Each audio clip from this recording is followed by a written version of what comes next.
Natitigil ng DOJ ang pangolekta ng toll sa NLEX Marilao kasunod na aksidente kahapon kung saan isa ang namatay. Git ng DOTR, may kapabayaan sa nangyari. Live mula sa NLEX, nasa frontline ang balitang yan si Gerard de la Peña. Gerard, anong sitwasyon dyan matapos sa aksidente? Julius, sa ngayon, kung makikita nyo dito sa aking likuran ay mabilis ang daloy ng mga sakyan dito sa bandang Marilao sa North Luzon Expressway. Parehong northbound at southbound yan. Pero kaninang umaga ay bahagyang bumagal ang daloy ng trapiko sa lugar na ito. Bandang alas 6 kaninang umaga, mabagal ang usad ng mga sasakyan sa North Luzon Expressway. Kinukumpuni kasi ang Marilao Bridge kasunod ng aksidente kahapon. Isinara muna ang middle lane sa ilalim ng tulay. Naglagay ng traffic signages at traffic cones. May mga traffic patrol teams din na umaalalay sa mga motorista dahil nagpapatupad ng stop and go scheme sa mismong Marilao Bridge. Nakakalit sa trabaho sa Rabala. Ang hirap, 2 oras bago makakarating sa pilaan po namin.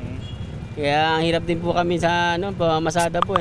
Kahapon, tumama ang isang truck sa Marilao Bridge. Nahulog ang isang beam nito at tumama sa isang AUV dahilan ng pagkasawi ng isang lalaki. 6 na iba pa ang sugatan.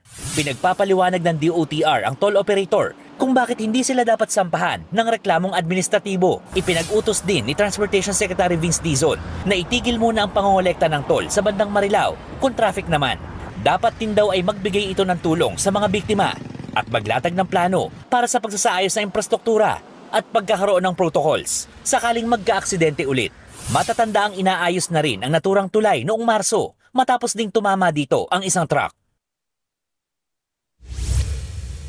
Julius, naglabas na nga ng pahayag ang NLEX kanina lamang at sinabi nilang prioridad nila ang kapakanan at kaligtasan ng mga motoristang dumaraan sa expressway. At nakikipag-ugnayan na rin daw sila sa DOTR, sa TRB at yun din sa PNP para nga sa investigasyon ng kasong ito. Binigyan din ng NLEX na mahalagang sumusunod ang mga motorista sa mga alituntunin dito sa expressway. Partikular na yung pagsunod doon sa height limits ng mga sasakyan. At sa huli, nangako rin ang pamunuan ng NLEX na magbibigay sila ng tulong doon sa pamilya ng mga biktima.